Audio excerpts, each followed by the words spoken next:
because these guys have come with a gang of at least 25 people all to gang up on him to make Matt look like a hero. Matt is a hero to his people.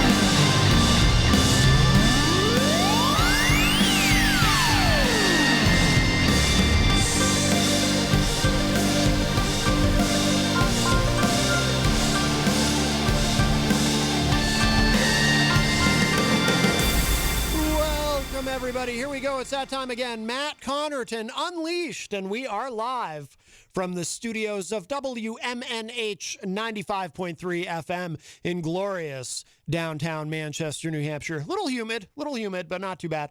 Of course, also on Comcast 97 if you're in Manchester. Streaming everywhere at WMNHradio.org and on the Facebook, on the Matt Connarton Unleashed Facebook page. Of course, you can also go to my website, mattconnerton.com, for all of your live streaming options and social media links and contact info and show archives, etc., etc. Of course, hello to our friends at Raw Talk Online and Tomorrow Radio. Today is Tuesday, August 31, 2021. Welcome, everybody. We have an exciting show for you today. In the first hour, we're probably going to be talking a lot about Afghanistan. And in the second hour, Mike Sudderth will be here for his weekly Tweakonomics segment. But I do want to remind you before we go any further that we are proudly sponsored by the Hop Knot. And if you're watching online, you can see I've got my Hop Knot shirt. Don't go there today. Monday and Tuesday is their weekend, but they are open Wednesday through Sunday. They have delicious gourmet pretzels. They have craft beer. They have live entertainment. Thursday nights is trivia night hosted by the great Bill Cini at the Hop Knot, who also does trivia on the morning show, I believe, on Wednesdays. And then Friday nights at the Hop Knot, our friend Mike Sudderth, who will be here later today, he transforms into Grant Lampton and performs live every Friday night from 7 to 9 p.m. He's doing a residency there. Also, this weekend, they have another Gender Blender event. So great food, great service, such a wonderful family that owns and operates it, and they do a lot in the community here, so which is very nice as well. So we're very honored and proud to have that association with the Hop Knot on Elm at 1000 Elm Street, right across the street. Let me give the numbers, 603-250-6007 if you would like to enter the discussion today, 603-250-6007. You can also text us at 617-917-4476. Tweet me at Matt Connarton or send an email to matt@mattconnerton.com. And, of course, you can always interact and opine in the Facebook live chat. But the best thing to do so that we can hear and enjoy your dulcet tones is to give us a call at 603-250-6007. Going to do the obligatory Crazy Joe update, but this one will be very, very brief. Very brief. He continues to make his videos on the Facebook. Continues to be a lot of, he hates me, he hates Charles Richardson, he hates everybody. But I just thought there was just a funny comment on one of his videos, where he's rambling on and on about, the Crazy Joe show and how it's going to be the greatest thing ever, not that it actually exists. But John Hopwood was on one of Crazy Joe's live streams, the beloved John Hopwood. And he made a comment that I just thought was particularly humorous. Maybe, I don't know if it'll be humorous to you. Maybe you had to be there. But when I read his comments, I hear them in his voice in my mind. And Joe's going on and on about the Crazy Joe show and how someday he's going to get it off the ground. And John said something about to listen to such failure is surreal. And I just thought that was great. Again, it's funnier if you hear it in his voice in your mind. And I don't do a John Hopwood impression, but I just thought it was a great comment. Dirk Don from Arrogant Media says, Hopwood's pretty great. Absolutely. We all love the Hopwood. All right. Let's see. Let's say hello to everybody in the Facebook live chat. Wayne Noel, who is a top fan all the way from Michigan, joins us. Good afternoon, Wayne. Dirk Don says, too bad I missed yesterday's show. Well, Dirk, of course, you can always access the archive at WMNHradio.org or go to mattconnerton.com, and you can get them on demand because it is an on-demand world. Dirk, of course, also not only from Arrogant Media, and I do recommend checking out the Arrogant Media YouTube channel, and you should subscribe. Then you get the notification whenever they put up something new. A lot of great content there. But Dirk has also been doing a weekly album review here on the show, which we run for you every Wednesday at the midpoint on the show. Lots of positive feedback on that. People are really digging it. So we look forward to that tomorrow. Melanie La Liberty from the great state of Vermont says, hello, everyone. I hope you are all having a super sparkly day. Thank you. Stacey Lawton is in the chat room. Stacey says, hey, Matt Connarton, great to see you today. Quick programming note. Stacey will be here live in studio tomorrow. She's going to be appearing first on Ward 13 with John Hopwood, which is, of course, which airs locally here on Channel 23 in Manchester, but you can watch it from anywhere in the world at manchestertv.org. And then, she'll already be in the building. Perhaps John Hopwood will be joining her. And she's going to come in and join us here on this program. Stacey, a divisive individual over the years of her appearing on the show. Not as divisive as Crazy Joe, certainly, but some people like her, some people don't. I like Stacey. I look forward to seeing her. It's been a while since she's been on the show, but she did have her arraignment today, so I'm sure she'll be discussing that on tomorrow's program. Jenny is in the chat room, of course. Hello, Jenny. Christian Lacoste, also known as DJ Midas, is in the chat room. I mean, DJ Reckless, rather. I'm sorry. I just merged you, Christian, with another human. I apologize for that. I shouldn't be playing God like that and just mushing people together. No, Christian, also known as DJ Reckless, DJ Midas, is an entirely different individual whom we also love. But Christian says his phone service sucks. He never answers the phone. Joe needs T-Mobile. Yes. Well, I don't know. I don't know if Crazy Joe would go for taking your advice on that, to be honest with you. I don't know. We'll have to ask him next time we hear from him. I want you to convince your people that I am a raving lunatic. I want you to do that. Mike Pelopita, who is a top fan, is in the chat. Mike, of course, from another one of our great sponsors here at WMNH Queen City Cabinetry in the historic Sunbeam Mall. Of course, named for General Sunbeam, the greatest military mind since sliced bread. Probably could have used him in Afghanistan. Charles Richardson says, good afternoon, peeps. Charles, of course, from The Charles Richardson Show, which you can hear every Wednesday and Friday night from 7 to 9 p.m. online. And also on the Charles Richardson Show Facebook page. Be sure to check that out. Been on that show a couple times now, a few times, I think. Christian's been on there even more than I have. And, of course, a certain individual from New York has been on that show as well. Christian says, apparently not you. I mean, you put up an outrageous story about how T-Mobile called 911. Oh, I think addressing Stacey.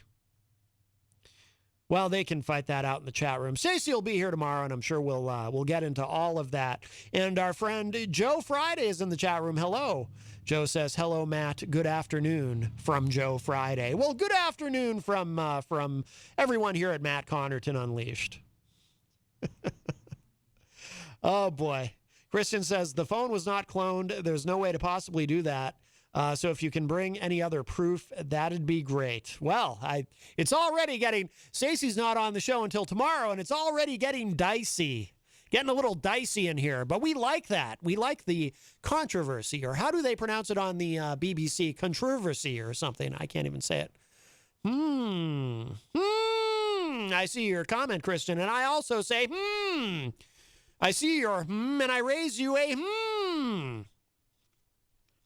All right. 603-250-6007 is the number if you'd like to join us. 603-250-6007. And we have a call. Hi, welcome to Matt Connarton Unleashed. Who's this? This is the late, great Charles Richardson. It's late to the party, that's all. Oh, good. You scared me there for a moment, Charles. When you said the late, great Charles Richardson, I was afraid you had died, and we were talking to your ghost, which is not to say that I would not want to speak to your ghost, but I prefer that you still be alive. Yes, I agree. Yes. And, from me not laughing to death every time I watch some certain individual's video, yeah. I'm probably almost there. Oh my goodness! Wow. So I want to make it very clear to your fans, since everybody's going to be leaving for Crazy Joe soon. So I Yes. just want to make it very clear to your fans that I, as part of the Charles Richardson show, will no longer be addressing Crazy Joe. Crazy Joe will no longer appear on my Facebook page. Crazy Joe, the word Crazy Joe or anything associated with Crazy Joe will no longer appear on my Facebook page, on my mentions, verbally, at all, ever. That is not to say I won't go ahead and troll his videos and go ahead and trash talk him anytime I can, but Yes. he will no longer be appearing on my show or my profile. Just want to go ahead and make that very clear to everybody. And this sounds like an official statement. It is an official statement. It is official from the Charles Richardson Office of Official Statements. Well, very good. Charles, if you don't mind, though, I would like to make a prediction. While I understand you have decided that Crazy Joe will no longer be discussed, referenced, et cetera, on your program, I do predict that you will continue to be mentioned and referenced in his videos. Yes, and I will continue to troll him. I will continue to comment and to humiliate him and to spaz him out as much as I humanly possibly can. So he can call me a liar. He can call me anything he wants. I stand true to what I said, that I will no longer be mentioning him on my Facebook page nor on my show ever again. But that doesn't mean I'm not going to go ahead and gravitate towards stupid videos, which, by the way, apparently has to be naked on now because he doesn't want anybody to see him anymore. Oh, yes. Because he dropped his phone and we saw everything. Let's put it that way. It was disgusting. That was just I vomited in my mouth. Though. Apparently, he likes to do these. He likes to do these videos au naturel. Apparently so. Apparently, I guess he doesn't get a lot of air conditioning in there because we hear this big right in the background. So I'm thinking, he's naturally air drying himself, like all the sweat that's coming off of Crazy Joe is naturally being air dried, all in the crevices. You know what I'm saying? Not to gross anybody out. Yeah, I'm sure people are throwing up as we speak. Yeah, we don't want to think too hard about that, but yes, I take your point. Or too soft in certain cases. Right. Yes. So, but yeah, again, so he can go ahead and call me a liar all he wants because I've remained true to my word about not mentioning him. He thinks I'm a liar because I still go on his video. I never said anything about I wasn't going to go on videos and just go ahead and mess with him. No. I'll mess with you. I'll mess the out of you. You know what I mean? Yeah, that's still going to happen. I'm going to still have my fun at your expense. There you go. There you go. Good. As it should be. As it should be. Well, very good. That's right. And by the way, Christian, I'm very upset with you. Oh, no. Very upset with you because you told me you'd give me an update when you're sober. Clearly you're sober. I have not heard crap from you. I'm very upset with Christian. Oh, no. Well, perhaps you'll hear from him tomorrow night on your program.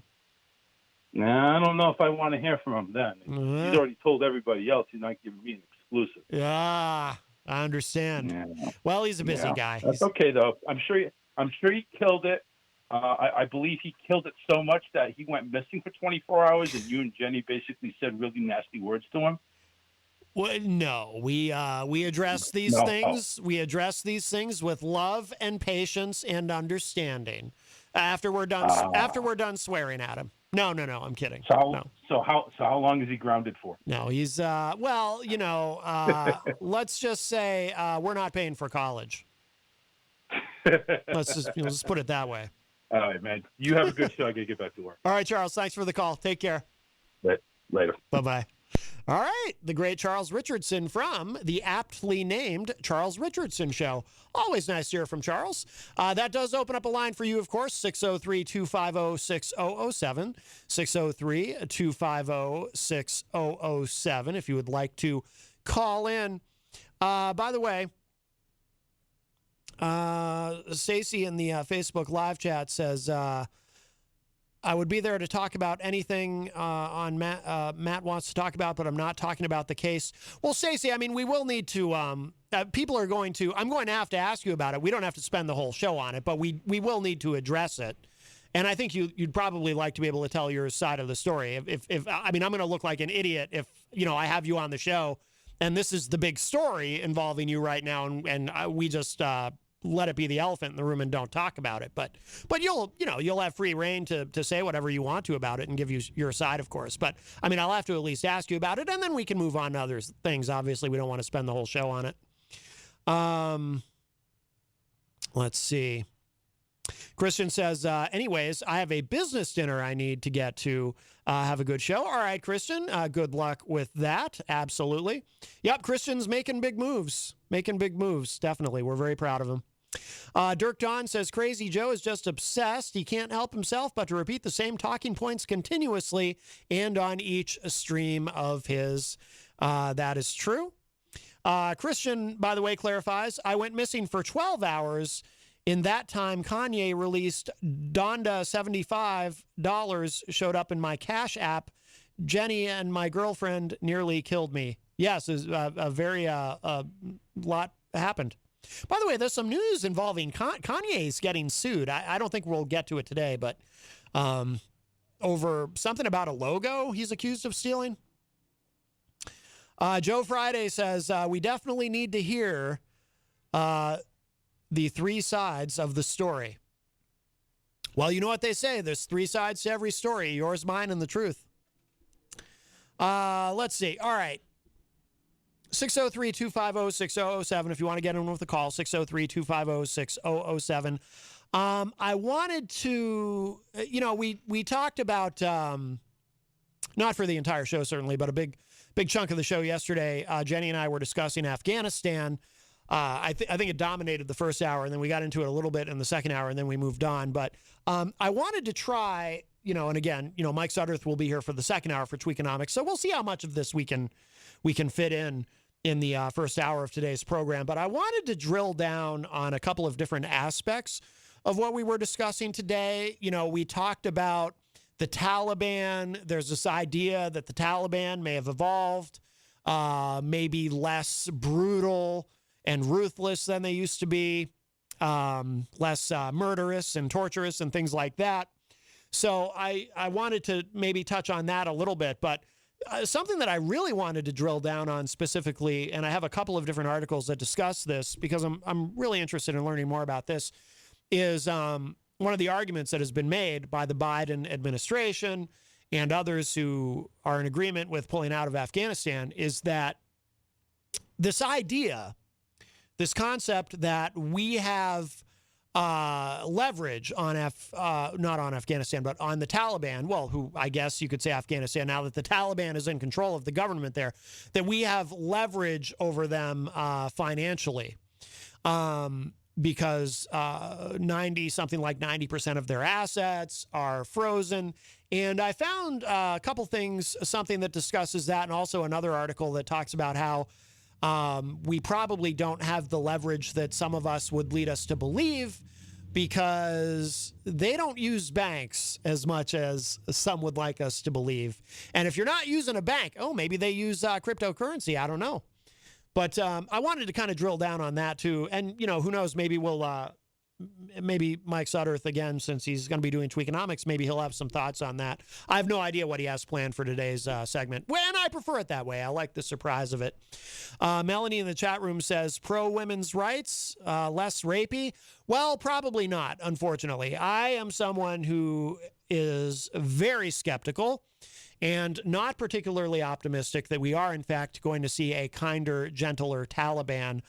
I understand there is pressure on them that maybe did not exist before, but we're already seeing evidence that, they haven't necessarily changed much. I'm not suggesting they haven't changed at all, but, particularly if they feel like they have, if there's countries that kind of have their back in a sense, like China and Russia, they may not feel any pressure to change at all because China and Russia, who will fill the void to some extent left by us.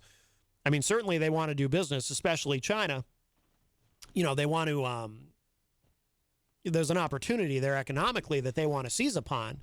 And China obviously is not concerned with human rights, and I suppose Russia probably is not much either. So it's not as though in a, it's going to be interesting to see how this all plays out. I think the next 6 months are going to be particularly fascinating, but if they, if the Taliban comes to a consensus, and by the way, people who study the Taliban very closely have been saying that the Taliban itself is not monolithic.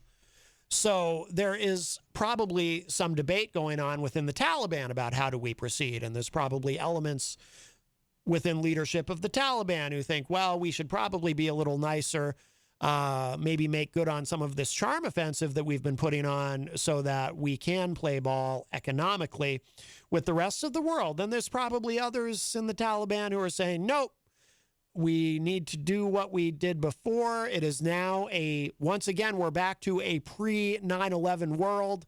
So we're just going to go back to being what we were before the U.S. came in. And who cares who likes it and who doesn't?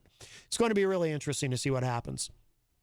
But also, the president spoke before we went on the air, so we do need to. We'll look at that briefly. I mean, I don't think he said anything particularly surprising or groundbreaking. But Rocky Huber is in the Facebook live chat and says, "What's up, family? I think Crazy Joe has a better chance at saving rock and roll than the Taliban changing for the better."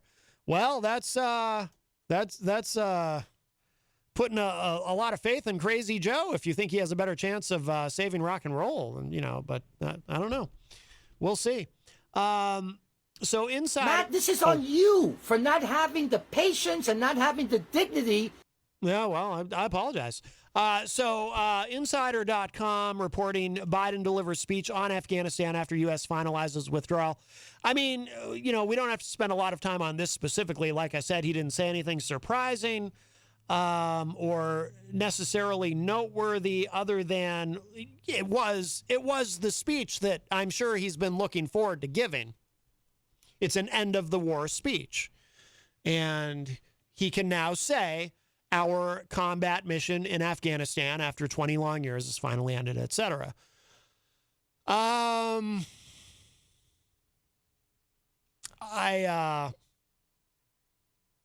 sure he would have rather given this speech after a more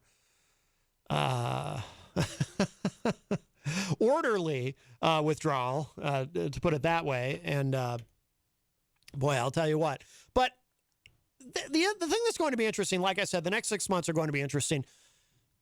As far as the president goes, like I said, it's going to be interesting to see how the Taliban behaves and how the situation evolves there or devolves. But it's also going to be very interesting to see how the Biden presidency continues after this, because I honestly don't know. I cannot predict, much as I love making political prognostications at my own peril, because sometimes I'm wrong, but I cannot predict how this goes, if this sticks or not. I think that what has happened in Afghanistan, I think this withdrawal was bungled so badly that there's a part of me that thinks that this is a permanent stain on the Biden presidency.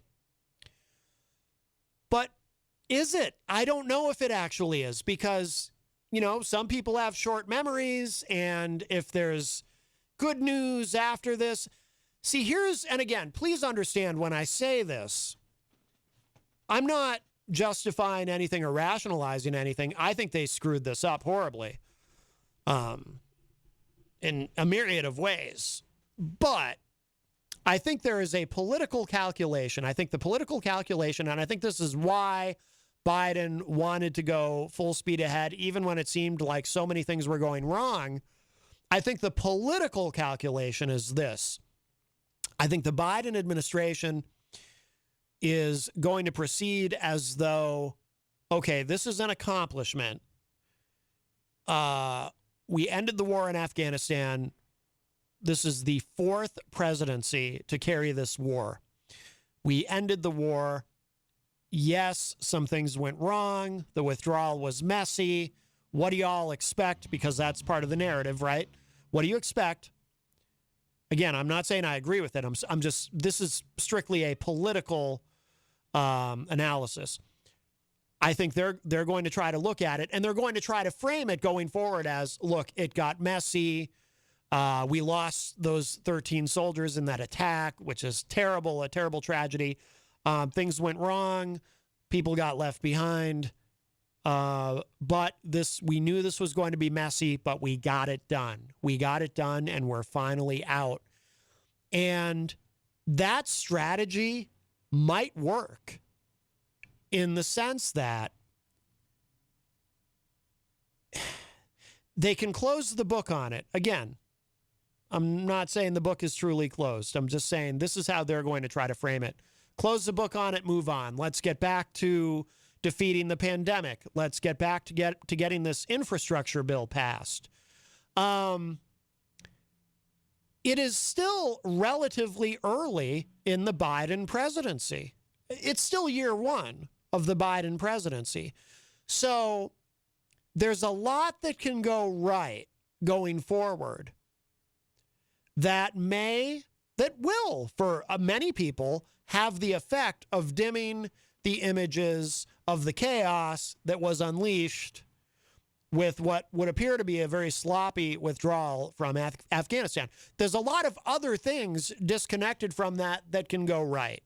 Because prior to this debacle, the Biden's approval rating was strong.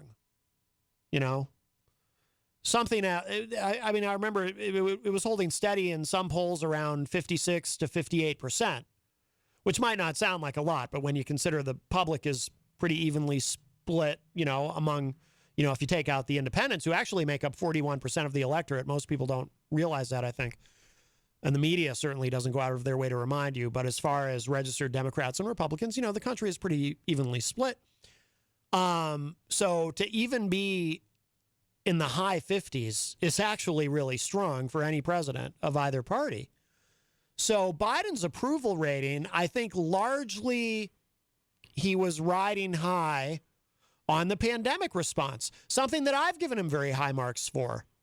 The rollout of the vaccines, the consistent messaging in terms of taking the pandemic seriously, which is a big change from the previous administration, which was more of a message of take the pandemic seriously unless you don't really feel like it, in which case just pretend it's not there. Doesn't really matter either way, right? So I think that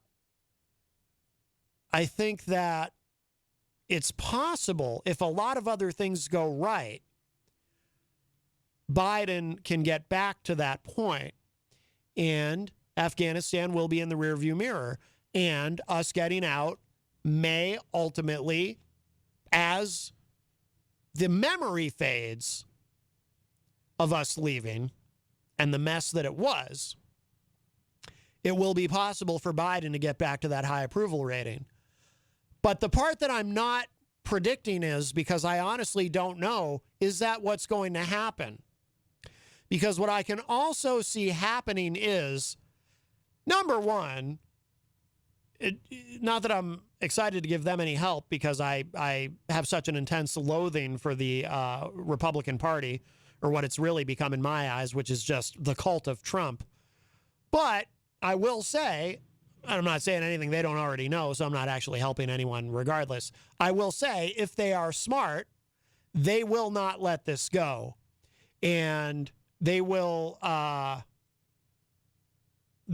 to have hearings about, you know, who told Biden what, who gave Biden what advice, who was he taking advice from, what did this person say, what did that person say, what did the intelligence look like, how did this happen where we didn't know that President Ghani would flee the country and the Afghan military would dissolve, and why, how much of our weaponry does the Taliban all have? And by the way, if the Republicans want to do that and have those hearings, again, as much as I have such a loathing for the modern Republican, quote unquote, modern Republican Party, I think It's perfectly reasonable to want to do that. I would actually support them in that because as despicable as I might find the people who would be running those hearings, and actually there'd be some Democrats mixed in too, I'm sure, because there's some Democrats that aren't happy with the Biden administration. As much as I might not like the individuals, and look, I don't ever want to see Jim Jordan or somebody like that on my television screen. Oh my God. But you know what? These are questions that need to be asked. And if you're a longtime listener, you know I'm all about accountability. I have questions, don't you? I mean, even if you fully supported us getting out of Afghanistan, which I think the majority of Americans did, it's just a matter of how you do it, right? There's a right way and a wrong way to do things. Even if you're generally happy with the way the administration did this, don't you have some questions? You must have some questions, right? I sure do. Those are questions that need to be asked. I'm all about accountability. So I don't know what happens. Does Afghanistan land in the rearview mirror in a relatively short period of time, or does this become a permanent long-term drag on the Biden presidency, which I think is very possible? Now, I mean, he's got the advantage of a consistently improving economy, and so much of how the electorate feels about a sitting president rests on how the economy is doing. So, maybe he's got that to his advantage. I don't know. Again, I don't want to predict because I can't. I just really don't know what happens from here. Melanie in the chat says, well, it's a good thing America has a super good memory. I assume that's sarcasm. Wayne Noel says, I do not believe Talibiden will recover from this disaster. I see what you did there, Wayne. And Tom Blanchard says, I heard that Afghanistan has the most raw material for making batteries. That's why China is trying to get involved. That is a great point, Tom. Yes. And that is why. And look, I've been wrong about it too. I didn't realize, it's like I said on the show yesterday. I think I've been looking at this in the wrong way for a long time. I think we should have left 2,500 to 3,000 troops there, kept Bagram Air Force Base at the very least, because now, yes, China's going to do business. China wants to get in there. And I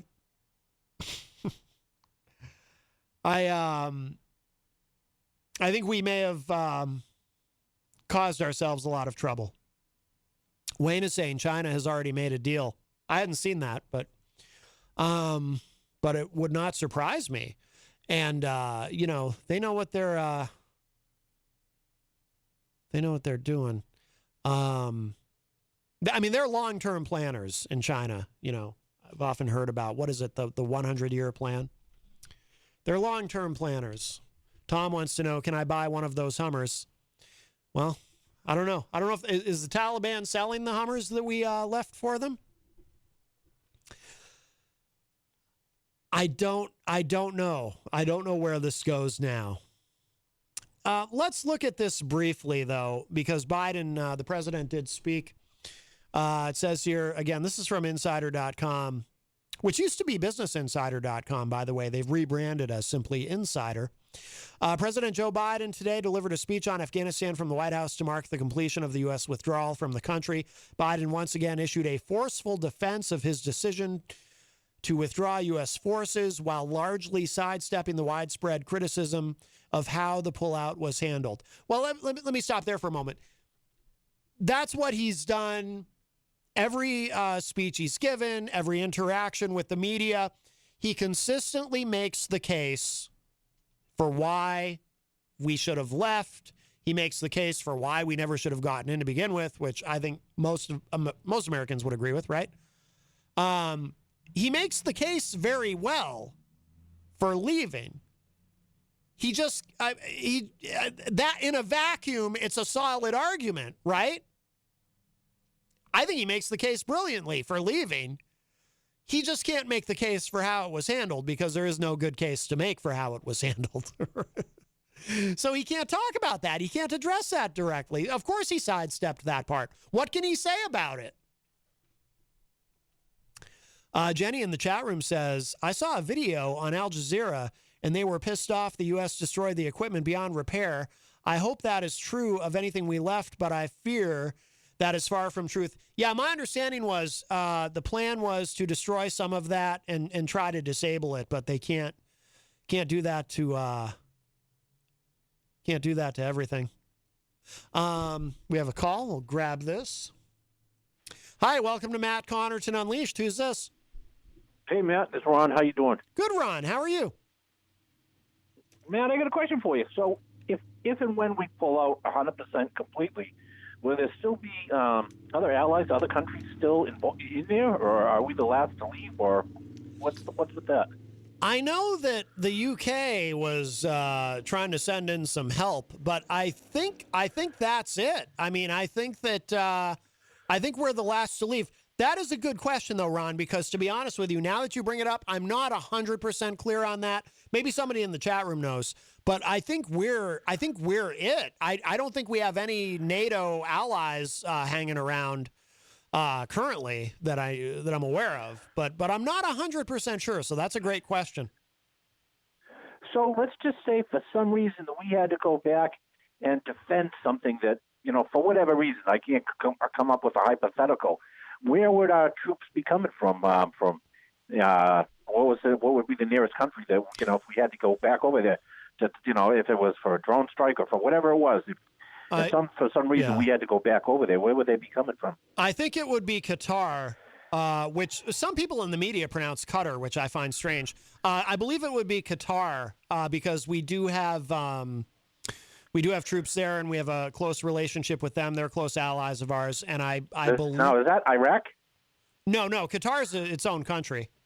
It's its own country. We just don't hear about them very much, and I think they like it that way, and our government does too. But let me ask you this now, because it's intelligence secrets and we don't know.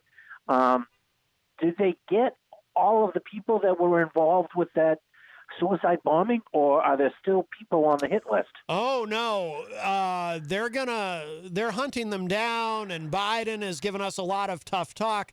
But here's the problem, Ron, and you bring up a great point with mentioning that.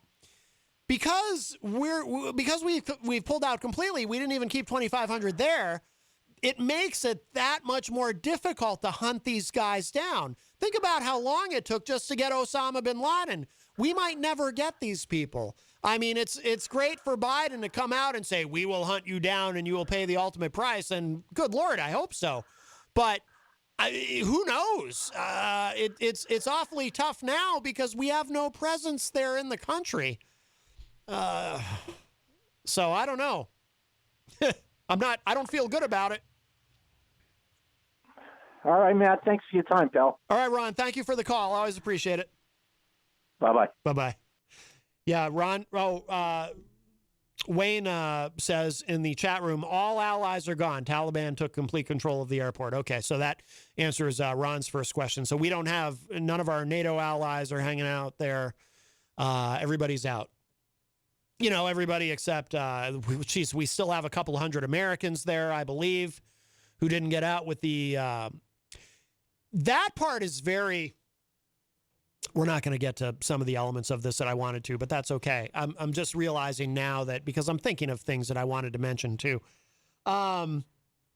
We don't know exactly how many Americans are on the ground because, from what I understand, I think it was John Kirby, the Pentagon spokesman, who was talking about this. We've been seeing a lot of him lately, obviously. When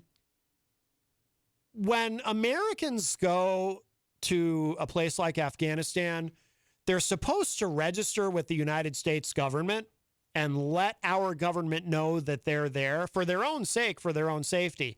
However, they are not legally compelled to do that. So they don't have to. They're encouraged to. Our government prefers that they do it. And frankly, I think they're foolish not to do it. But some of them don't do it. Some people don't do it. Maybe they don't want the government. Maybe they don't want the U.S. government knowing where they are or what they're up to. I don't know. But because of that, and by the way, also, some of these people will register with the United States government as going to a place like Afghanistan, but then not bother to alert the U.S. government when they leave. So we don't even actually know. I mean, I keep hearing this nebulous thing about, well, there's probably a couple of hundred Americans still there, and I guess maybe we'll figure out a way to get them out, assuming they want to come out. Some of them might not want to leave, this and that. It's very fluid. But we don't even know how many of them are actually there because of all the people who go there and who don't bother to tell the U.S. government, all the people who did tell the U.S. government that they were going there but then didn't bother to tell the U.S. government that they were leaving. Because, again, there's no legal compulsion to do that. You're not required to tell our government. You just should in case something like this happens so that our government knows that you're there and can go and try to get you. Scott Robinson joins us in the Facebook live chat, says, Matt, there will always be a presence there. It will never go away, just not a strong presence.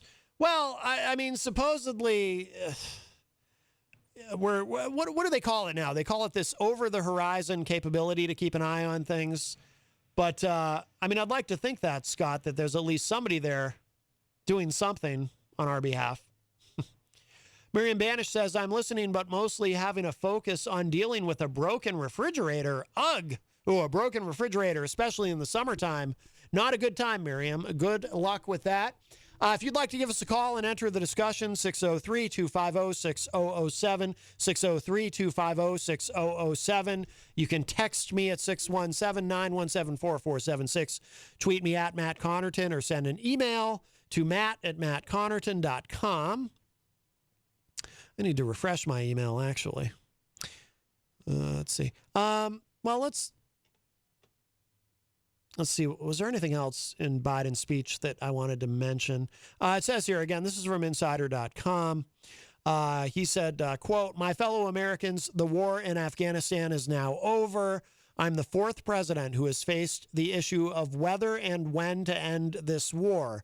I refuse to send another generation of America's sons and daughters to fight a war that should have ended long ago, unquote. And again, and I think we talked about this yesterday or last week, there's something that doesn't sit right with me when I hear that because it sounds so good, doesn't it? I don't want to send any of your sons and daughters over there to fight this war. But how might Bill Clinton say it? It depends on what the meaning of the word war is. We hadn't had a casualty there in 18 months, an American casualty. Over the past 5 years, in fact, in the broader sense, things have been relatively stable there. So what war was really ended? Was there really a war? Was this any more of a war than... And again, and we did talk about this yesterday, we have tens of thousands of troops that are still there today in Korea, on the Korean Peninsula, making sure that the North doesn't decide one day they're going to invade the South. Tens of thousands. And nobody talks about it. Nobody has boo to say about it. But there is technically a state of war, I believe. The Korean War never ended. I don't think the Korean War was ever officially declared, at least from our perspective. I don't think the United States has legally declared war since World War II. If I'm not mistaken, I'm not 100% sure about that. But we're not into declaring war. I think it's because then you have to get Congress involved. And, you know, we tend to elect presidents who want to act unilaterally on these things and flex that executive power. But, I mean, this isn't like ending the Vietnam War, right? It's really not. I mean, Biden kind of tries to make it sound like it's the same thing after he told us, by the way, that it wouldn't look anything like the same thing, that it wouldn't look like Saigon. But was he really ending a war? Could we have left 2,500 there at Bagram Air Force Base and then said, okay, the war is over? Biden could have said, look, I've ended the war. The war is done. Our combat mission there is done. That's it. The war is done. We're just going to keep these 2,500 here at Bagram Air Force Base because we see a strategic advantage to doing so. He still could have come out and given his big speech, but probably, see, hindsight being 2020, he could have still come out, given his big victory speech about how the war is over, but we're just going to, I understand. Some people would have ripped him for that and said, whoa, wait a minute, isn't this the same thing as George W. Bush standing on the standing on that carrier with the mission accomplished banner behind him? Some people would have said that, but they would have been wrong to say that in my estimation. I don't know. I'm just not buying this narrative. Well, I've ended the war. Well, I don't know that there was a war at this point. It says here, the war in Afghanistan was a 20-year debacle for the U.S. and the longest violent conflict in its history. 4 administrations, 2 Republican and 2 Democratic, mismanaged the war while consistently misleading the public about the situation on the ground. Though Biden's critics, primarily Republicans, although a lot of Democrats have been hitting him too, have sought to blame the chaos surrounding the withdrawal entirely on him, it's difficult to divorce the recent mayhem from the pandemonium that has typified the war. The plan to pull, well, again, that would be Biden's argument. So in this article, they're kind of making Biden's argument here. The plan to pull U.S. troops was orchestrated under the Trump administration, which signed a deal with the Taliban in February 2020 that demoralized Afghan forces and emboldened the militants. By the time the deal was signed, the Taliban already controlled roughly half the country's districts. By the way, perfectly fair, and again, perfectly fair to criticize the Trump administration for that. And again, we did discuss that on yesterday's show. And why were, Trump and Pompeo, they were perfectly fine negotiating directly with the Taliban without anyone from the Afghani government at the table, without President Ghani there. That was bizarre to me still. I mean, I think they were in a hurry to try to get something done, to try to save Trump's presidency, to say, look what we did. We've negotiated the end of the war. Elect me for a second term and, we'll follow through with this. And then that didn't happen. But again, I think it's disingenuous when Biden says, well, my hands were tied. This is what the previous administration negotiated.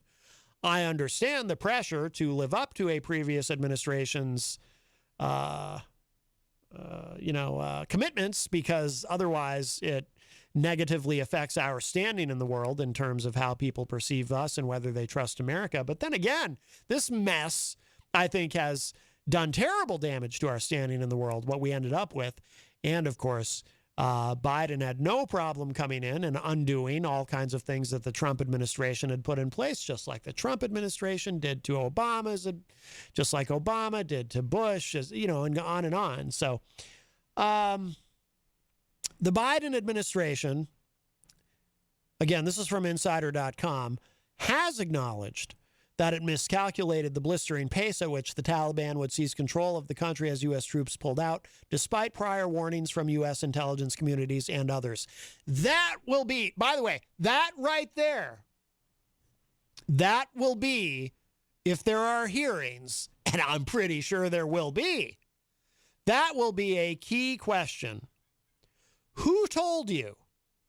Who told you that this was going to happen, and why did you think it would be a good idea to go through with this anyway?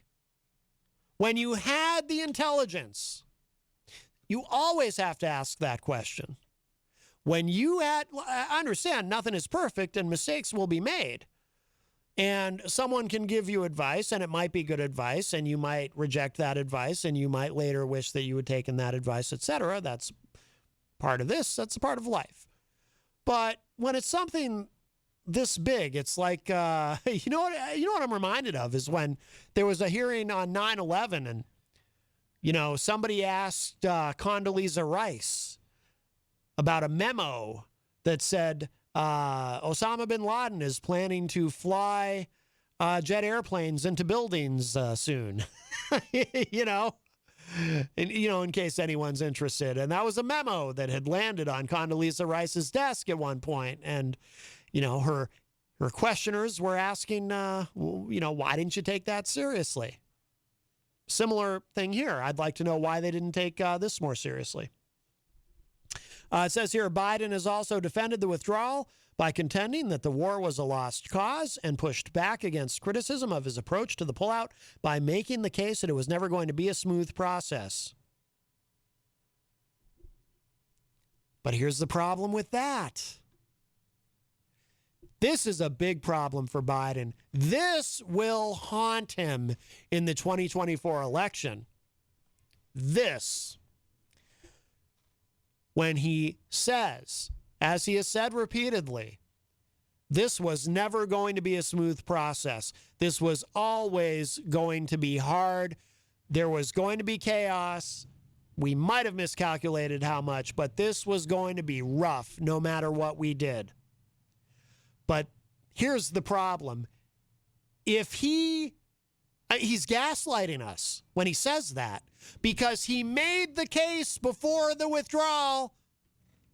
Look, he never said explicitly that it was going to be a smooth process, but he did downplay what could go wrong. And he said, and he before anyone else did, really, he evoked Vietnam, Saigon, when he said, it's not going to look like that. This is not going to look anything like that. And anyone who tells you it is an alarmist and they're worrying too much. This is not going to look anything like that, and it will be orderly. I do think he used that word. He was very reassuring about it. It's going to be fine. It's going to be fine. Don't worry about it. So if he knew, if he is saying now that we all should have known all along that this was going to be a mess, then why did he himself, if he's claiming now he knew all along this was going to be a mess, everyone should have known it was going to be a mess. Why would you think anything else? Because he told us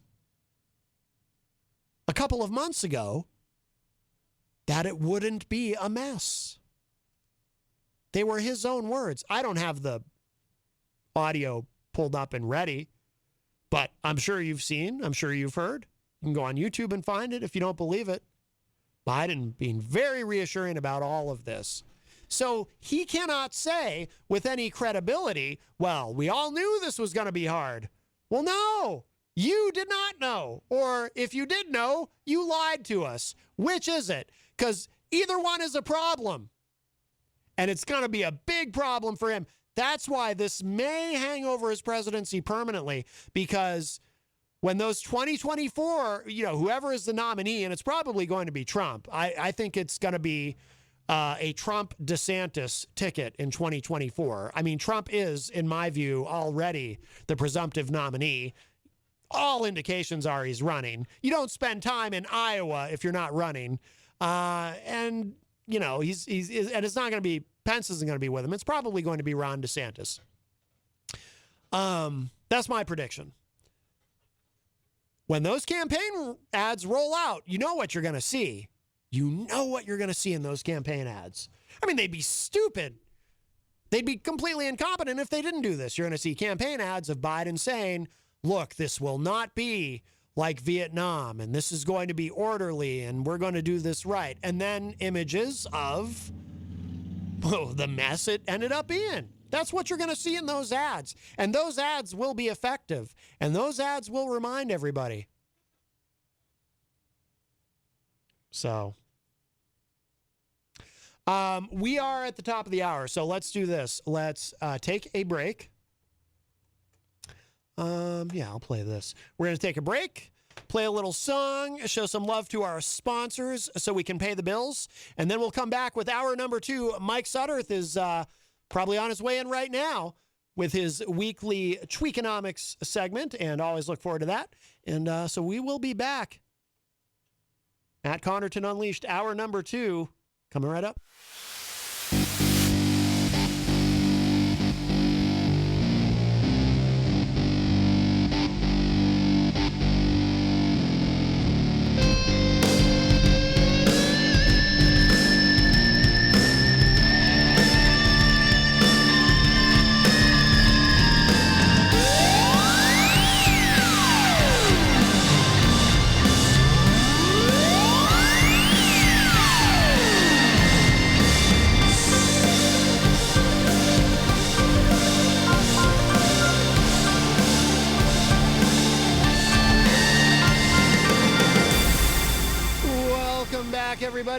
well into hour number 2, numero dos of Matt Connarton Unleashed. And we are live from the studios of WMNH 95.3 FM in downtown Manchester, New Hampshire, and on Comcast 97 if you're in Manchester.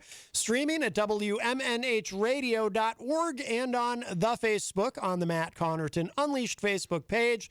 Of course, you can also go to my website, mattconnerton.com, for all of your live streaming options, social media links, contact info, show archives, etc., etc. And, of course, hello to our friends at Raw Talk Online and Tomorrow Radio. It is Tuesday, August 31, 2021. Mike Sudderth is here at the news desk. Hola. Oh, hola. Yes. It's hour number 2 where we speak Espanol. Numero dos. Numero dos. I took 3 years of Spanish, and that's about all I remember.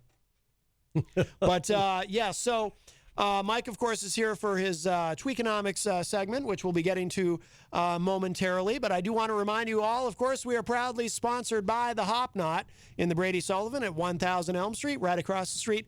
Don't go there today because Monday and Tuesday is their weekend. But they do have delicious gourmet pretzels. They have craft beer. They have Thursday nights, the great Bill Cini does trivia night. He also does it Wednesday mornings on the morning show. But Thursday nights, he's at the Hop Knot. And, of course, Friday nights, Mike Sudderth here transforms into Grant Lambton and performs every Friday from 7 to 9 p.m. live at the Hop Knot. I will be there. Excellent, excellent. Also, this weekend, they have another Gender Blender event. Apparently, the last one was quite successful. So they've got a lot going on there. They're very ensconced in the community here in Manchester, and they do a lot.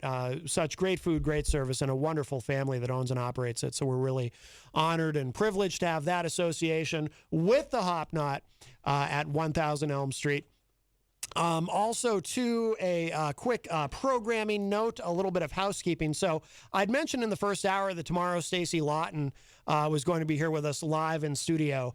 It turns out she is not going to be here. So I just, she didn't say to read this or not read this, but I assume it's okay with her to go ahead and read this because it does explain why she won't be here. And I think she'd probably prefer that I did say this. So she wrote to me and said, hey, I was just talking to my manager, my wife, and not because of anything that's going on in the chat, but I have to pull away from tomorrow's show and see if possibly we could reschedule for next week. My vaccination appointment is Friday, and I'm not really wanting to be around anyone just yet while I'm still unvaccinated. That surprised me, to be honest with you. Mm-hmm. I assumed she was vaccinated. And I want to be safe, and I want to respect everyone. And I want to respect everyone around as well and also be a part of that vaccination circle. Friday afternoon, I will be vaccinated for the first dose of the Pfizer vaccine. And then 2 weeks later on the same time, same day, I will receive the second dose. But I would like to probably at least be partially vaccinated before I venture out of my little cocooned area at the house. Still, I only went to court today. In the last time I had actually been out of the house, believe it or not, was last month, the day I got arrested. So we're trying to still all play it safe here until everyone in the house is fully vaccinated, and I'm the only one at the moment. It is okay to read this on the air. Okay, good. So there you go. So Stacey Lawton will not be here, but we'll need to reschedule. So there you go. Let me give the numbers, 603-250-6007 if you would like to enter the discussion that we're about to have with Mike Sudderth, 603-250-6007. You can also text us at 617-917-4476. Tweet me at Matt Connarton or send an email to matt@mattconnerton.com. And, of course, you can opine and interact in the Facebook live chat. Scott Robinson, I did see your comments. I am going to read those. That's important. But best thing to do, of course, give us a call, 603-250-6007. And just briefly, because we were discussing Afghanistan in the first hour, Scott Robinson in the chat says, just talk to a friend who has eyes and ears over there. Says Turkey and Qatar are negotiating to run the airport. Besides that, no one else is there. Sad, except for my speculation. My special forces and intelligence agencies. So it sounds like, Scott knows somebody over there. Rocky Uber says Turkey agreed to running the airport, but the Taliban wants control of the safety aspect, meaning armed Taliban inside the airport. So Turkey is reluctant because they want their own military to control it. And I think that was it. There's another hello to Nemi Jones in the chat room. I see you, Nemi. There's another discussion going on in there that we'll leave in the in the chat room. There's a bit of a fight going on in there, but that's okay. And I actually like a good chat room brawl. Sometimes I'll go back and look afterward. Anyway. But Mike Sudderth is here. But before we start, yes, sir. Before we start this, Mike, did you have anything you wanted to say about Afghanistan? I don't know if you had any thoughts on the issue. If you don't, that's fine. I've got plenty of thoughts. I'll throw my 2 cents in the ring here. Coming from a military family, I was brought up as an Army brat. Mm-hmm. So we, when I was a young kid, we moved around every 18 months. My dad was in air defense, and so I have a dear spot for our men and women in uniform. My parents, both my mom and dad and my brother, do reside in Arlington Cemetery. Oh. And that, just being brought up in that kind of arena, I have opinions and I've got respect, and may or may not be pertinent to what's going on now with our young men and women who are over there or hopefully home. But yeah, I think I've said this before, and I always want to preempt this when I talk about this stuff, because I don't like to get a bit political. I don't. But it seems hard to when our leadership, we have leadership, we've got a commander-in-chief and commander-chief of staff and all those folks who are on in the position that they're in right now. I tend to want to stay away from it's completely bungled. I want to stay away from that. What it comes down to is that if there are Americans there who want to get out, what really struck me here, I heard in the last couple of days, is there are contracted dogs, canines, right, that happen to have been maybe left behind. And that struck me that the ASPCA, I think that's the organization, or the something thereabouts, is really making an effort to get back over there and contract planes and get the contracted dogs out. I guess the military dogs themselves got out, but perhaps the dogs that were contracted, say bomb-sniffing dogs and things like that, I heard that there were some concerns and read about some concerns that they may have been left behind. And I've got to be very careful when I hear about where I get my news sources from, that they were left behind without any concern. I want to, as a human, believe that that's probably not the case. It's probably logistical, but if all of our soldiers are home and our service people are home, that's priority number one, people who signed up to be in harm's way. Mm-hmm. But these poor pooches, if it is true, and again, I've not done the 110% research, but if my understanding is correct, that these poor dogs are over there and kind of left, but I don't want to assume that their fate is terrible, maybe they are, people are adopting them. I listened to a radio show today that, hey, if you can get me in touch with them, I'll adopt one of the dogs. But as far as like my opinion, I don't think my opinion is pertinent. I've got feelings, and I try to keep my feelings in that direction under wraps. But let's get the doggies home, assuming that all of our human beings are home. Let's get our human beings home, and for heck's sake, let's get the damn dogs home. Yeah, I hadn't heard of that about the dogs, but I guess I'm not surprised, given all. Yeah, and the critics of the situation. I mean when I say the critics of the situation, because the programming and the news feeds I was listening to can be considered by some to be biased. That it was bungled and we left these poor dogs behind. I want to double check everything in that direction. But that was concerning to me. As far as I'm aware, that 99.9% of our service people and contractors and folks like that are home. If I am incorrect, please chime in and correct me. But the idea is we pulled out. We wanted to pull out years ago under another administration, and let's get everybody home. But who leaves pooches behind? I'd be more concerned about dogs than Black Hawk helicopters. By the way, Nemi Jones in the chat room says, hey, my folks also interred at Arlington. Also, and definitely says you're definitely not alone. She also said, I'm also very interested about the war dogs. A dear friend was a trainer in Hawaii for Vietnam. Major effort after Vietnam to reclassify the dogs so they're not abandoned as equipment. Oh, that's interesting. Mm-hmm. Yeah. Wow. All right.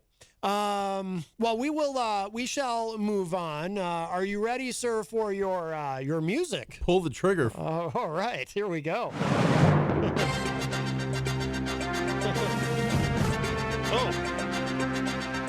Good evening, Manchester. My name is Mike Sudderth, and I am your host of what we call Tweakonomics. I put the tweak in economics. I am an educated economic fellow, and I came on very luckily here to put this little Tweakonomics point together.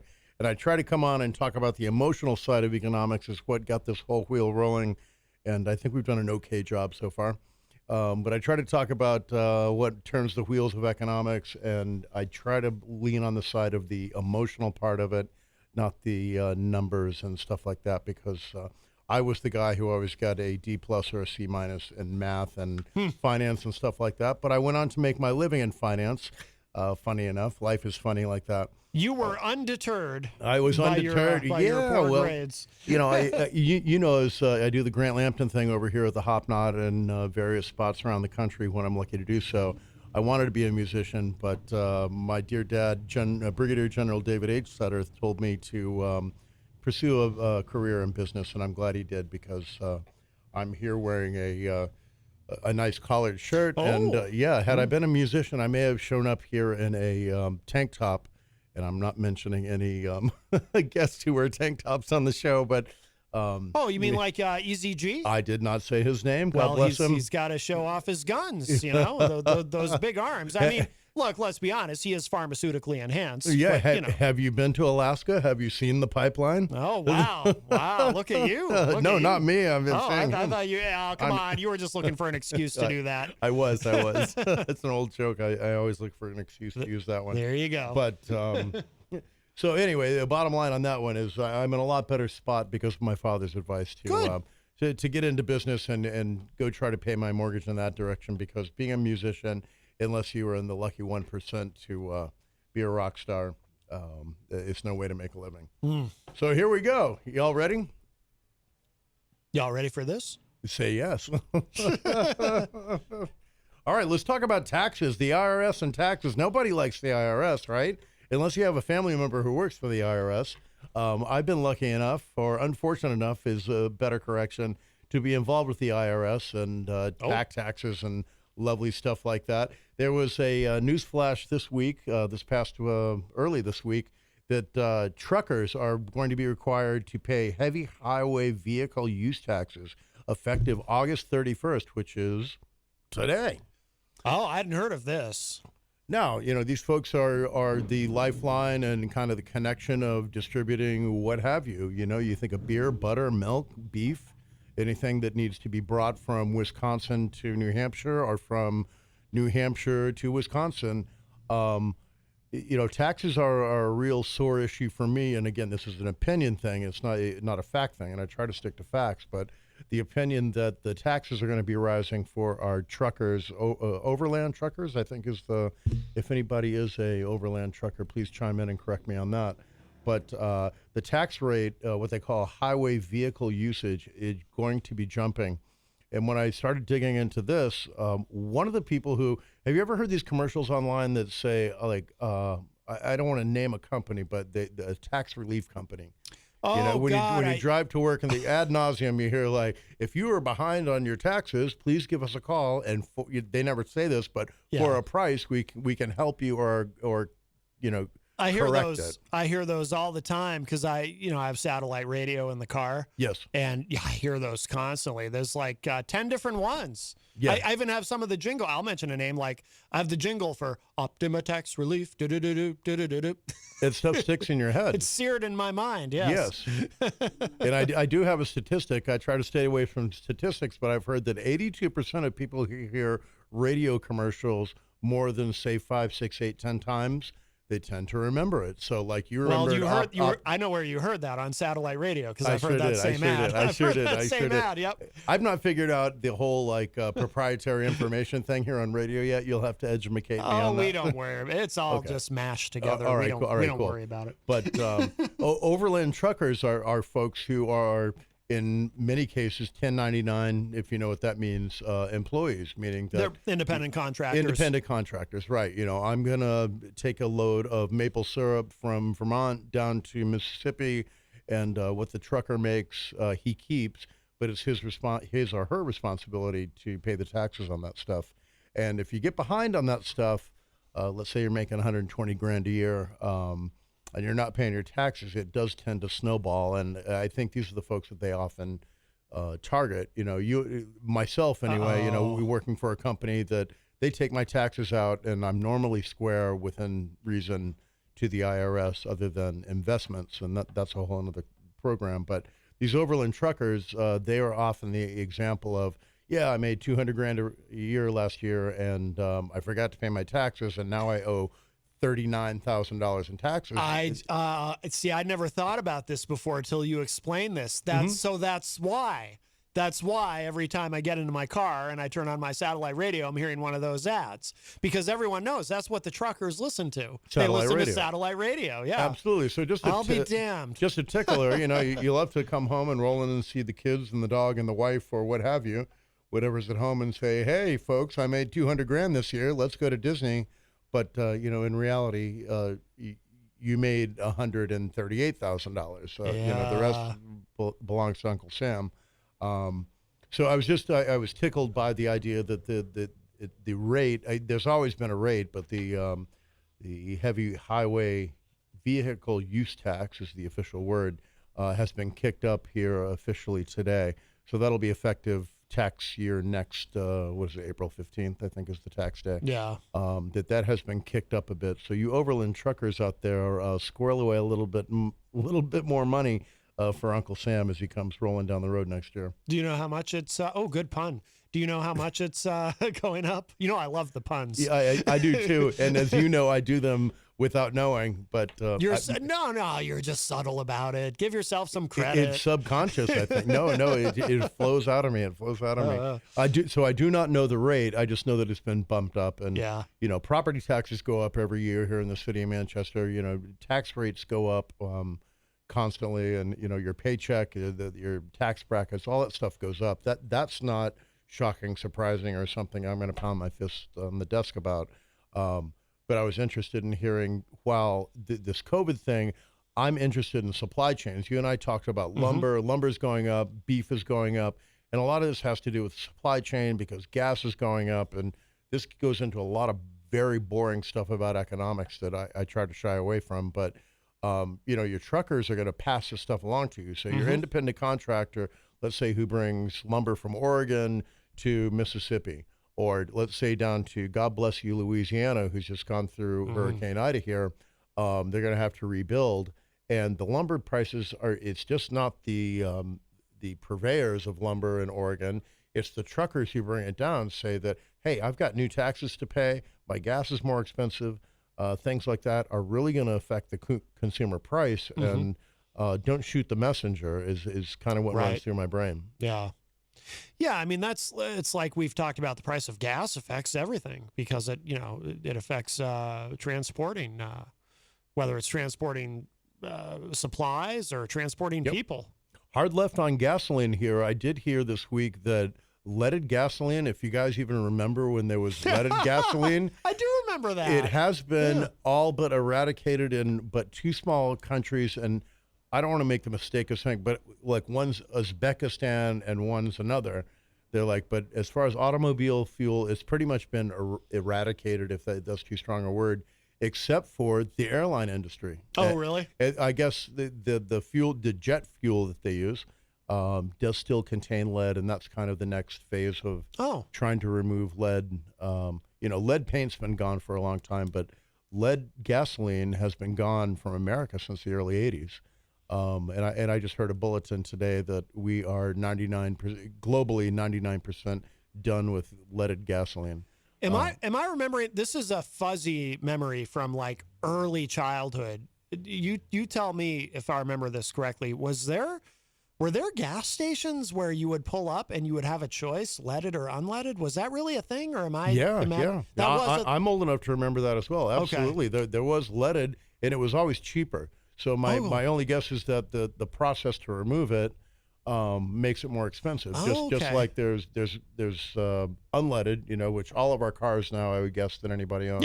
Yeah. You want unleaded gasoline, but there's Supreme, there's Ultra, there's Ultra Supreme. Yeah. And I can only imagine, again, being educated on how that happens, is the process is more expensive to remove the lead or increase the octane. Yeah. But please, somebody enlighten me on that too. But it's an interesting conversation. So we've globally, for the most part, eradicated leaded gasoline in the Western world and industrialized nations and whatnot. But the next one, they said, well, just so you know, jet fuel still has lead in it. And if we were to save the environment, which is, and forgive the cackle there, we'll have to ask John Kerry if we can find him on his private jet here. Maybe he can chime in and tell us. Where is he? I haven't seen him since I know they appointed him. He's the climate czar, right? He's the climate czar. Then where did he go? I think he's on a pink girl's bicycle in Martha's Vineyard the last time I saw him. But yes, I'm being cruel there, but and this was a year or two ago. But that's funny, these czars. Let's talk about John Kerry for just 2 seconds. I've not seen him. He's not come out and made a speech and said, we're going to, we've cut the Keystone Pipeline, right? That was an executive order on day one, and that was supposed to be a nod to the political left that, it wasn't good for the water supply or what have you. I'm literally Googling right now, where is John Kerry? For real, because that was a high profile. Right. We'd never had a climate czar before, if I'm not mistaken, or at least it hadn't been a cabinet level position. Right, but it was a campaign. I mean, the environment thing. Gosh, I hate to get political, I really do, but we're going to come in and we're going to address the gosh, what do we say here? Politically correct is really hard. But climate change and, cleaning up water supply and all this stuff. And John Kerry indeed was appointed by President Biden to do this. But I've not seen any initiatives, at least on TV, radio, and stuff that I pay attention to. I guess he has been busy. A lot of stuff comes up. He's been, at the UN and things. He has been doing things, but he's been very low profile. It's funny, one of the things that comes up as under top stories, National Review, which is obviously a conservative publication and website. It's titled "The Insufferable Hypocrisy of John Kerry."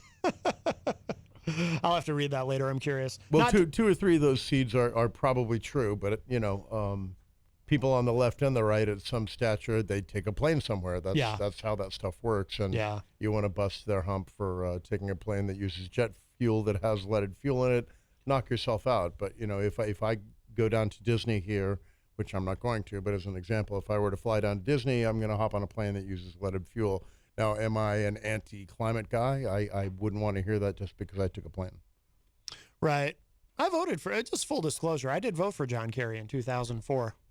You did? I did. And he was a soldier at one point. He was in Vietnam, and it was interesting I forget I think it was his presidential campaign that they busted on. He took his Purple Heart, and I guess he had another medal and threw it over the fence at the White House. And it was really interesting to me as a younger man, whenever this was. Maybe I wasn't so young, but normally, like John McCain was a soldier who was a prisoner of war. That's, to me at least, coming from a military family, like held a little bit of water. That he's a patriot. He put himself in harm's way, and I tried to understand that with John Kerry. Like, he was in Vietnam. There's pictures of him in Vietnam. So it wasn't lip service that he joined the National Guard and got copped out to go park cars somewhere for the National Guard. You're referring to W. I loosely am. Yes. Who is a guy I voted for. So you and I have that juxtaposition. This is ages ago in my experience. It was a long time ago. That's back when it was purely Republican and Democrat, and I didn't look too much farther than that. But Mr. John Kerry had a military career, and he took a stance that even when I came back from Vietnam, I kind of rejected the idea that, I was just hook, line, and sinker a soldier and did whatever the command told me to do, that he had a conscience about it. And I've always, you guys who probably know me, the ones who do, is, I tend to lean to the right and always have. So I was very skeptical of him, but, he put his neck out there. I think what makes me mad about John Kerry is I'm mad that he's married to the ketchup heiress, and I'm not. So you'd like some of that Heinz money. Teresa, yeah. It really comes down to jealousy when I process the thoughts of, so what's your problem, Mike? What's really your problem? I'm like, well, I wish I had the condo in Georgetown and DC, and I wish Teresa was my partner, and I don't, but those are the kind of conflicting. Your wife isn't listening, is she? No. Okay, just checking. Are you, Jules? If you would please call in. and she's a European national, so I can rebuff her at that point. So. Sure, yeah. But anyway, next topic. Anybody else? Hey, let's talk about the Hurricane Ida, huh? I do have a dear friend down in Lafayette, Louisiana, and I did get in touch with him today to make sure that he and his family were okay. We're going to veer off for a little bit from economics just for the second, but Ida was a big deal. Mm-hmm. He did let me know, I got a firsthand knowledge that the lower parishes, Lafayette lies to the west in Louisiana. New Orleans is down to the east as you look towards Biloxi, Mississippi. And I guess they are in dreadful, dreadful trouble. I don't know what the news is saying for us today. It's past, so now we can see the damage. But it's ironic or what have you that it's almost to the day that Katrina blew through here. I know. 16 years ago, dude. Almost to the day. Almost to the damn day. So I talked to my brother Lucas Carlton down there, and God bless him. He and his father, Lucas Sr., are in great shape. But he did tell me that there's some areas outside, again, more down towards the bayou or the Mississippi Delta that are completely destroyed, he told me. And this is separate from what I see on the news, which needs, they're telling how the FEMA organization is going into action and whatnot. I did read a couple of things that there are a couple of big companies that stepped up. Walmart, who also owns Sam's Club, am I correct on that? Yes. They have committed today, I saw in Business News, $5 million to the recuperation effort down there, or the rebuilding effort, which I thought was a real stand-up thing. Lowe's, who is your Home Depot competitor, Lowe's building, they have committed $2 million. And then a little loosey-goosey, our good friends at Apple, who made this sucker. Yeah. They have said that they will commit to the reconstruction and rehabilitation, but they have not given a dollar amount.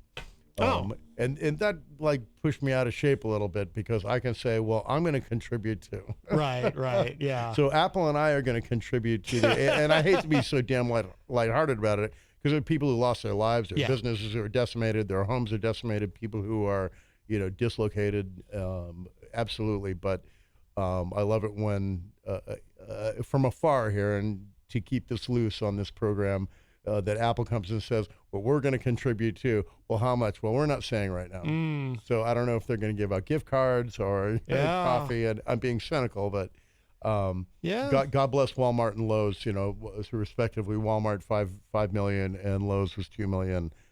Pretty good about them stepping up. And our own federal government, obviously FEMA and folks like that, are getting down there. I did see on Channel 9 News that we had a faction, if that's the right word, of folks who were running down there to help out with search dogs and engineers to look at structural damage and things like that. So God bless Manchester for doing that. And so far, there hasn't been a you're doing a great job Brownie moment, for those of you who remember that from Katrina.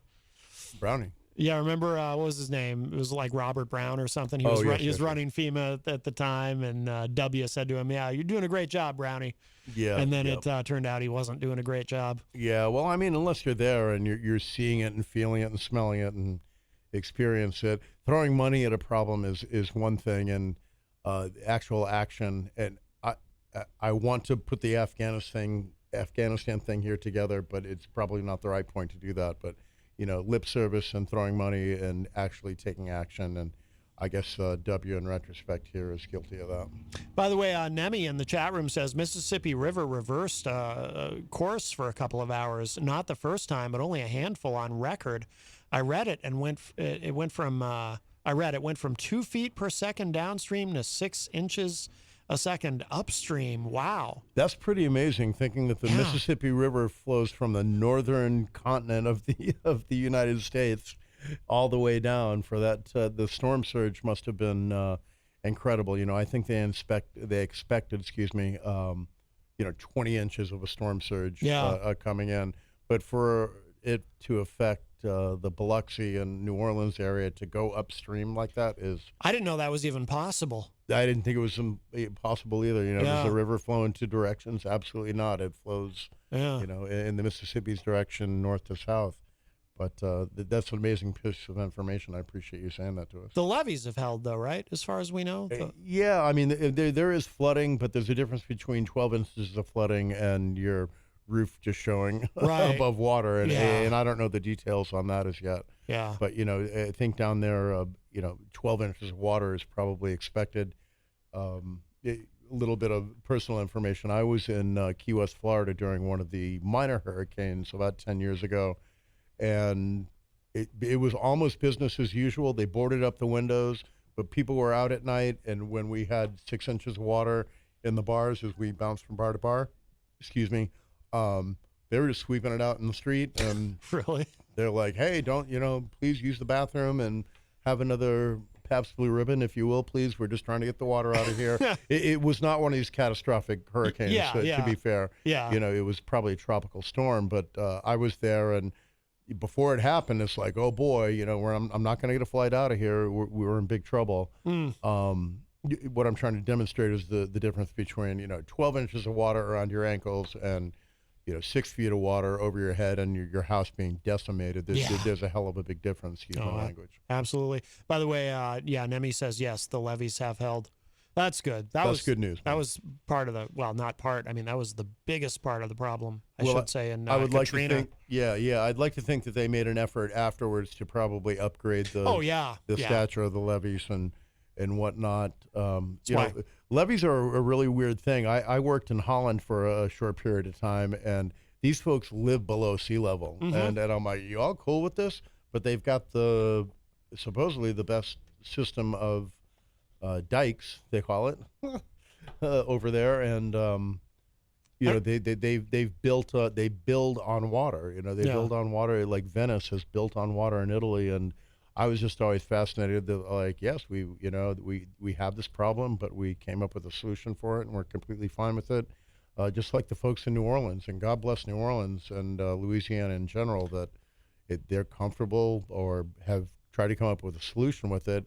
And at least in this case, every 16 years, you get a wallop. And, if your family is there and you've raised children there and you have pets there, you have a business there, it's really interesting to me. We live here in New England. I've lived all over the country, but here in New England, we really don't we get the occasional hurricane, right, in October, but we don't have earthquakes. And, we get the occasional killer snowstorm and stuff like this, but nothing that's ever made me say, I don't want to live in this part of the country. Right. You know what I mean? We're very fortunate here as far as extreme weather. Yeah. Yeah. So I'm very happy, and I've adjusted to living here, and I think I'm very lucky. But folks who live in San Andreas area of California, does that not think that well, it's going to be a good ride until something happens? Yeah. Or folks who live in if the earthquake don't get you, the forest fire will. The thunder don't get you, the lightning will. But I've never had to think of that as an adult living here in New Hampshire, that, every 3 months something happens, the leaves turn, the snow comes, it gets hot and humid and miserable, and, the spring comes, and not in that order, obviously, but I've never had to fear Mother Nature up here. I really haven't. And, it's interesting to me if you were to live in a place like the Bayou in New Orleans, God bless them, or in the San Andreas Fault, or near a volcano or something, that you don't have in the back of your mind that, at some point something catastrophic could happen. Of course, we could all get hit by a bus tomorrow, but well, we couldn't all get that. Seems statistically impossible, Mike, that we all get hit by a bus tomorrow. Right, or get struck by lightning. You know what I'm saying? It's cliche stuff. Struck by lightning, or win the lottery, win the Powerball. Oh boy. But anyway, let's move on from the hurricane. God bless the folks down in Louisiana, and I appreciate my buddy Lucas Carlton for calling in to me from Lafayette, and they're in good shape. So, but they're a different place. By the way, you said it was Holland you visited? Yeah, I worked in the Netherlands, right outside of Amsterdam. Okay, because they're like, if there's a problem with the levee, someone just sticks a finger in it, right? Yeah, I guess so. Yeah. So they no, they've got it. Not to be serious, they've got these incredible structures that let the sea in and out. There's these enormous metal gates, and obviously they have these big dikes. But when somebody says like, "Yeah, you're 7 feet below sea level right now, and the sea's right over there," that's concerning stuff to me. Yeah. I'd be walking around with a life jacket. Yeah. I would, or a boat or something, Yeah, But yeah, I had raft. the opportunity to work over there, and it didn't seem to bother them. Yeah. This is years and years ago, and they were happy to have tulips and cannabis at the time. Were kind of widely accepted. By the way, Sherry Martinez in the chat room agrees. We are very lucky in this part of the country, and Christine Gall is in there as well. Hello. Excellent. Hello to you guys. Probably have to. You want to try to get one more thing in?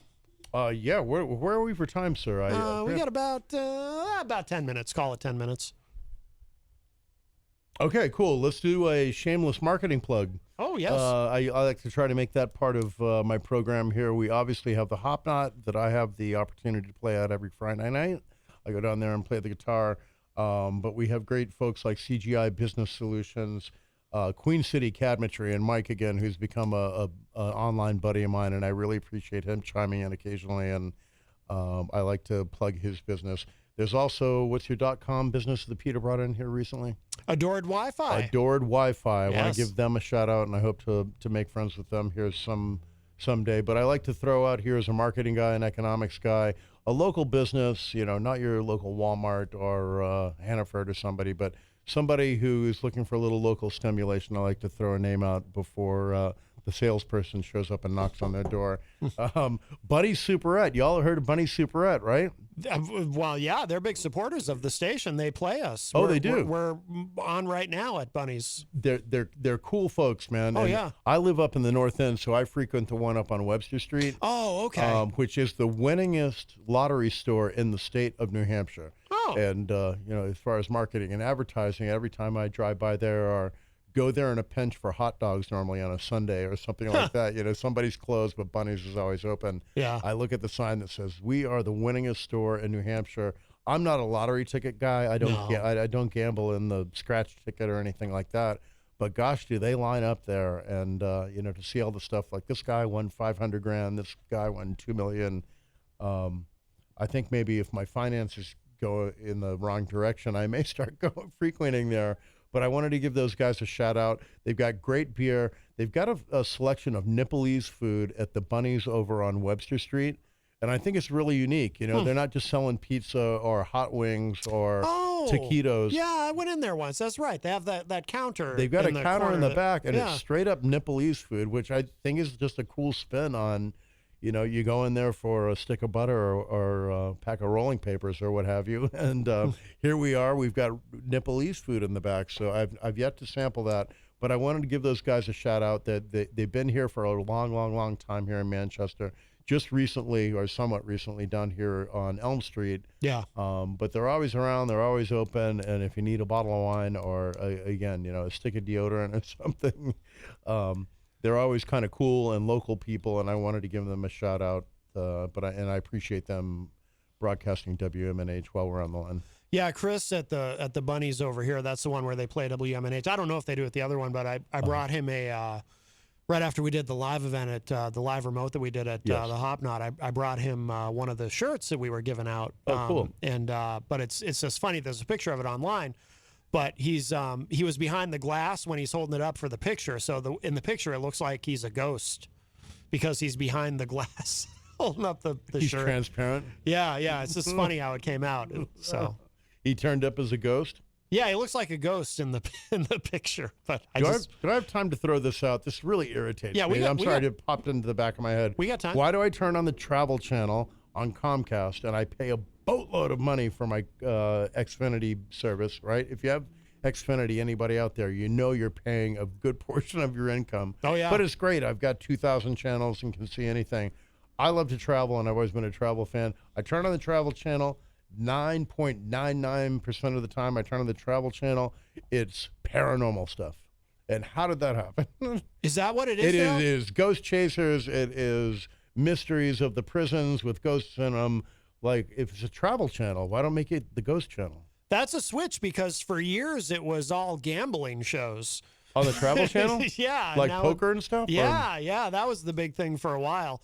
But I don't know. Maybe because of the pandemic, they're trying to frighten people into not traveling. This has been pre-pandemic. They make you think there's ghosts everywhere. I don't know. But it is the Travel Channel. So, I look at the Cooking Channel, BBC America, BBC. I have like as I would guess most of us do, like a handful of channels out of the 5,000 they have. Yeah.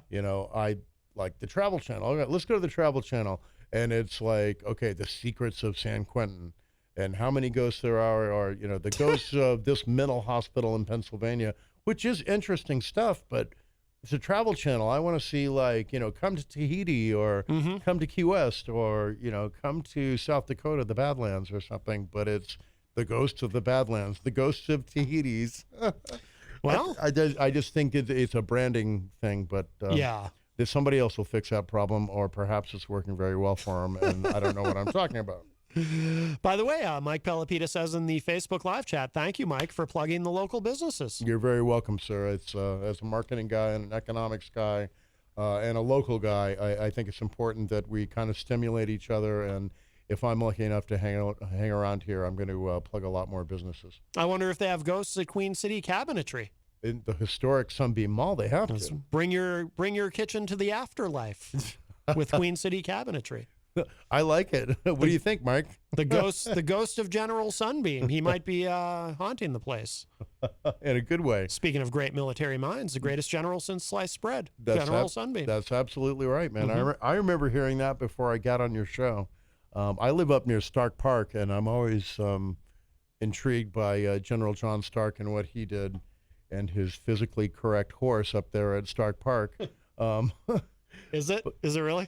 Yeah. If you ever go up there, and I had the opportunity because I live up there. When my daughter was much younger, we used to go up and kick the soccer ball around and throw the frisbee. And I raised 2 daughters, and it was always, okay, let's hope this question. There's General John Stark with his sword, and there's the horse, and there's the male horse. He's definitely a male horse. He's a steed. Okay, there's no question about that. But, yeah. But General Sunbeam. Now he was in which era here? 1812 or 1700s? I'm not sure. I just know if it wasn't for General Sunbeam, we'd all be speaking Czechoslovakian right now or something. That's all I know. Okay. So thank God for General Sunbeam. Amen, brother. I mean, that's a hard language. And, boy, I should go look at the horse sometime. I had no idea. Actually, as an Irish person, I'd probably feel intimidated. But we are about out of time. Bring your girlfriend, please. Well, yes, of course. We gotta begin to wrap up. Of course, Mike, thank you, of course, Very for welcome. another wonderful Freakonomics segment. And, of course, you will be Friday night at the Hop Knot as Grant Lampton. I will be, and I'll also be on Thursday evening over at a complex called the River Woods up off of, what's the road? It's not Dunbarton Road. Hackett Hill Road. There's a bunch of homes up there, and there's a big development up there that I have a lot of friends up there. I want to give a shout out to my friend Sherry Palmer, who works up there, and they have gotten me a gig on Thursday night, so I'm going to go up there and play for the folks up there Thursday night. It is not your typical bar, or it's more of a community atmosphere. Yeah. And I'm going to go gig up there on Thursday, and then Friday, indeed, I will be as Grant Lampton over at the Great Hop Knot with my friend Kenny. Outstanding. Well, thank you very much. My pleasure. By the way, Nemi in the chat says spray painting the balls is a Manchester rite of passage, Matt. Okay. Well, we are going to wrap up. If you missed any part of today's show, it'll be up in just a little bit at WMNHradio.org and, of course, at MattConnarton.com. Thank you, Mike Sudderth. Thank you for everyone who called today. And that's it for us for now. I will talk to y'all a little bit later. Bye, everybody. See you later.